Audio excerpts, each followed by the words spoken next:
Goeiemôre, baie welkom vanoggend hier by ons tweede Pinksterviering. Nou, ons is mos nou besig om so 'n bietjie te gesels oor hoe kan ons in ritme kom met die lewende Here. Met ander woorde dat ons hartklop so syne is en as ons marseer, dan sit in ritme met mekaar. Nou, ek wil weer begin vanoggend met die selfde versie as gister van Matteus, waar Jesus sê, kom na my toe, almal wat uitgeput en oorlaai is, en ek sal julle rus gee. Neem my juk op en leer van my, want ek is sagmoedig en nederig van hart, en julle sal rus kry vir julle gemoed. My juk is sag en my las is lig. Is die uitnodiging wat Jesus vir ons elke dag gee. En ons het gister so 'n bietjie gesels oor 'n spieël, wat was ons beeld gister, om te sê, maar wanneer ons in die spieël kyk, dan sien ons hoe die Here vir ons sien, en ons het ook 'n beeld van hoe God die Vader lyk. En tesame met dit, is dit ook 'n weerkaatsing, wat ons weer vir ander mense kan wys, hoe lyk die Here wat ons aanbid. Nou vanoggend se beeld is sommer 'n egte potjiekos pot, né? En ons gaan so 'n bietjie daaroor gesels en saam dink daaroor. Nou, ons gaan lees Hebreërs 10 vers 22 tot 25. Wat sê, laat ons tot God nader met 'n opregte hart en met volle geloofsekerheid.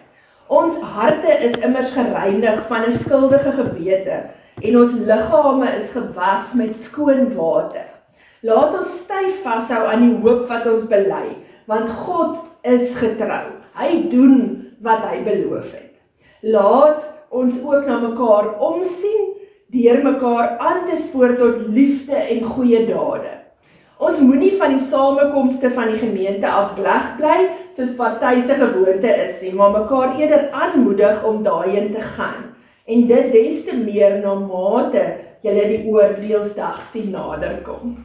Nou altyd wanneer ek die Bybel lees, dan kyk ek so, of is daar 'n ritme, of is daar versies wat herhaal, of woorde wat herhaal, en gister het ons mos gesien, daai in verbondenheid herhaal so. Nou vandag, as ons so kyk, dan sien ons so in vers 22, dan staan daar, laat ons tot God nader. En dan kry ons ook geloofsekerheid. En dan vers 23, laat ons styf vashou aan die hoop. En dan vers 24, laat ons na mekaar omsien, deur mekaar aan te spoor met ritme. So daar is so effense ritme in die teks ook, van laat ons, so aansporing. En vers 23 wil ek graag weer vir ons lees, wat sê, laat ons styf vashou aan die hoop wat ons bely, want God is getrou, hy doen wat hy beloof het.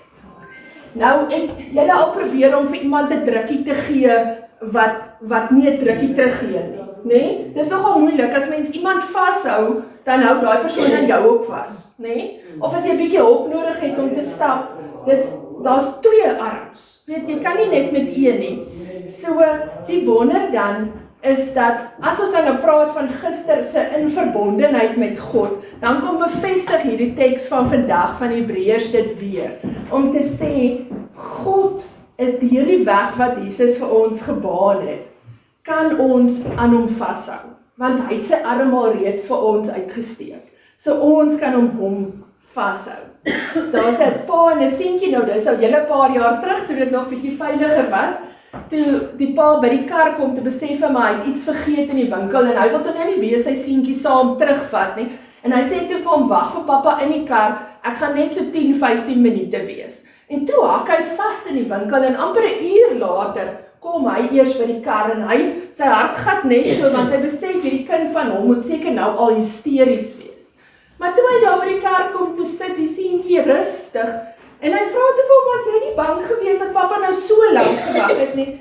Toe sê hy, nee, pappa het dan gesê, pappa kom weer terug, en pappa doen wat hy beloof het. En is dit nie 'n mooi beeld van God die Vader ook nie? Dit wat hy beloof het, dit doen hy. Kom ek lees weer vers 24, wat sê, laat ons ook na mekaar omsien, deur mekaar aan te spoor tot liefde en goeie dade. Ek kom agter dat die wêreld dis deesdae baie Julle ken mos hierdie kleintjies, nee, as hulle speel, dan sê dit myne, hulle kom ons op daai stadium, en dan probeer ons hulle mos leer om mededeelsaam te wees, nee? Julle ken daai stadium van daai size, myne, of ek wil ook, maar ongelukkig, wanneer ons volwassenes raak, het ons ook geneig om partykeer so 'n bietjie individualisties te wees, weet, dis myne, dis ek besluit, ek in my klein hoekie, en jy en joune, weet wat is hy liedjie, oom Hansie? Wat is hy liedjie? Hoe gaan hy? Is dit nie laat ons skyn vir Jesus nie? Ja, maar wat is daai res van daai versie wat sê ek skyn in my hoekie en jy en joune? Julle moet nou help, julle ken daai liedjie. Laat ons skyn vir Jesus, ek in my hoekie en jy in jou hoekie. Ja, net so, Marius. Nou, dit wys eintlik dat ons sê maar ons is nie saam nie. Ons het elkeen. Nee, dit is daai liggie liedjie. So, en op die einde, dan sê die teks maar, ons kan nie so lewe nie. Ons is saam. Dit beteken nie, ons kan nie partykeer bietjie vir ons afsonder nie, want dis partykeer nodig, om partykeer ons batterye te herlaai, om bietjie te sê, maar ek vat nou tyd vir myself, maar die gevaar is wanneer ons daar bly, om te sê, ek het niks met niemand uit te waai nie, is net ek, en ek self. Maar die wonder is wanneer ons agterkom, maar daar is mense rondom ons wat ons nodig het en wat vir ons nodig het. Dan kom ons agter, maar soos wat God vir ons vashou, kan ons ook mekaar vashou. Is my so mooi om te sê, hoop is eintlik mekaar. Weet, ons gee vir mekaar hoop. En dis waar hierdie potjie kos pot metafoor inkom. Om te sê, ons maak selde alleen pot, nee? Dis mos 'n lang proses. En julle moet tog vir my verskoon, maar ek kan nie help nie, ek bly roer. So al die aardappels is gemash teen die einde van die pot, want ek wil kort loer. Is vir my moeilik om my pot so te los. Maar ons sit tog op 'n pot, nee? Ons kuier saam, ons eet saam. En dit is wat hierdie teks vir ons vanoggend uitnooi, is om saam te wees. Om saam met mense die pad te stap. As ons gaan kamp, en jy maak ons die aand ons groot vuur, want almal sit om die vuur, en as jy daai kole so op 'n hoopie los, nee, dan kan jy die volgende oggend jou waterketeltjie kook op hom, nee, want hy's nog so warm. Maar wanneer jy hom so gelyk maak en uitsprei, dan sy koud die volgende oggend. En dis dieselfde metafoor, maar ons moet onthou dat wanneer ons saam is ons saam met God, maar ons is ook saam met mekaar. Die Engelse vertaling van daai vers 24 is vir my so mooi, wat sê, and let us consider how to provoke one another to love and good deeds. So, kom ons dink so 'n bietjie na oor, hoe kan ons mekaar aanmoedig om besorg te wees oor ander se situasies. So is eintlik letterlik om te sê, kom aan. En dit is nogal vir my interessant, dat hierdie teks sê nie, gaan hê lief en gaan hê, doen goeie dade nie. Dit vra eintlik so bietjie meer moeite. Dit sê, ons moet gaan besin, ons moet reflekterend gaan nadink, saam met mense, om ook vir hulle te help. Dis nie net ek besluit, maar oom sit dit 'n nuwe hoed nodig nie. Ek gaan saam met hom sit en sê, maar ek sien oom se nek is oop en eintlik moet oom oppas vir die son. Dis 'n besin saam. Dis nie net ek besluit dat jy dit of dit nodig nie, of ek sê jy mag nie meer dit of dit nie. Dis saam dink, saam gesels. En dan moet ons mekaar aanmoedig en herinner. Dis my so mooi Tom Smith wat baie van hierdie gedagtes geskryf het, sê in hulle gemeente praat hulle nie van aanspoor nie, hulle praat van mekaar irriteer.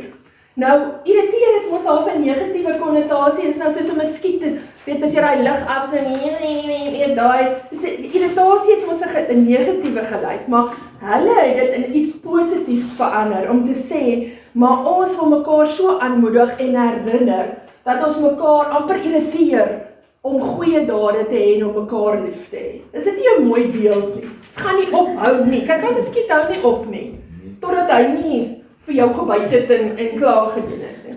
Daar is so 'n klein videoetjie wat mens kan kyk en die video se naam is Validation. Met ander woorde bevestiging as 'n ware. En dis van 'n man wat gesukkel het om werk te kry en uiteindelik toe by 'n parkeerterrein werk gekry het. En sy werk was as jy nou by sekere winkels koop en jy kry jou slippie, dan kon jy afslag kry by jou parkering. En dan was dit sy werk om dit nou te chap, dat jy nie hoef te betaal as jy uitgaan. En hy het sy werk baie ernstig opgeneem. So wanneer iemand gekom het, dan het hy nou hierdie slippietjie, sy stempeltjie gegee en dan het hy vir mense 'n goeie woord gegee. Weet, jy lyk mooi vandag. Ek hou van jou nuwe handsak. Weet, altyd 'n goeie opbouende woord.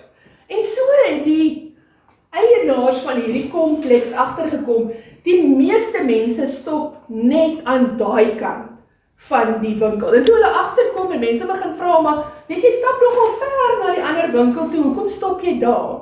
Toe was dit oor hierdie man wat die slippies gestempel het. Want dit is lekker wanneer iemand vir jou 'n goeie woord sê. Daar is ook 'n storie van 'n kind wat onmoontlik stout was in die skool. En toe gaan kuier hy 'n vakansie by sy tannie op die plaas. En toe hy terugkom, toe kom die onderwysers agter, maar sjoe, hierdie kind is dan 'n ander kind as wat hulle huis toe gestuur het voor die vakansie. En hulle vra toe so 'n bietjie navraag. Toe kom hulle agter, maar sy tannie het nie vir hom 'n negatiewe woord die hele vakansie gesê nie. As hulle aan tafel gesit het en hy die dag mooi tafelmaniere gehad, dan sy hom geprys daarvoor. Weet, as hy gaan slaap het, as hy gaan sê het gaan slaap, dan het sy hom geprys, die hele vakansie, net vir hom goeie dinge gesê. En dit het daai kind sy lewe net so omgedraai. Want ons word dit wat ons hoor. As ons die hele dag net slegte en negatiewe goed hoor, dan word jy so. Want dit is makliker om die slegte goed te glo. Nou ek wil vanoggend vir u uitdaag, is om by jouself te dink, wie jy vandag 'n goeie woord kan gaan sê. Om te sê, maar oom Hansie, ek waardeer dit so dat jy gereeld by my aankom. Net een persoon 'n goeie woord te gaan sê. Miskien iemand wat jy nou nie gewoonlik meer 'n gesels het nie, maar enigiemand, dalk een van die werkers, dalk jou buurvrou of buurman, om te sê een goeie woord. En op so 'n manier mense te omarm, om te sê, maar ons wys so 'n stukkie van God se lig en jy's welkom om hier saam met my om die pot te kuier, want ons praat goed van mekaar. Dis 'n voorreg om vandag na u te luister. Is baie dankie Tannie Bena. Nou ek was nog die laaste versie lees van Hebreërs 10 vers 25, wat sê, ons moenie van die samekomste af wegbly soos party se gewoonte is nie, maar mekaar eerder aanmoedig om daarheen te gaan, en dit des te meer na mate julle die oordeeldag sien naderkom. Nou dit te gaan oor baie meer as net om kerk toe te gaan. Dit beteken om te onthou dat waar ek en jy is, of dit hier is by jou silverjare, of dit by jou huis is, of die dorp toe is, of die biblioteek toe is, of jy in die eetsaal is, maak nie saak waar jy is nie, is jy deel van die liggaam van Christus. Sit jy om hierdie pot en saam kuier. En dan te onthou, maar daar's mense waar ek kan mense omarm. Om te kan wys dat mense geliefd is deur God. Gister het ons onthou dat ons is geliefd deur God.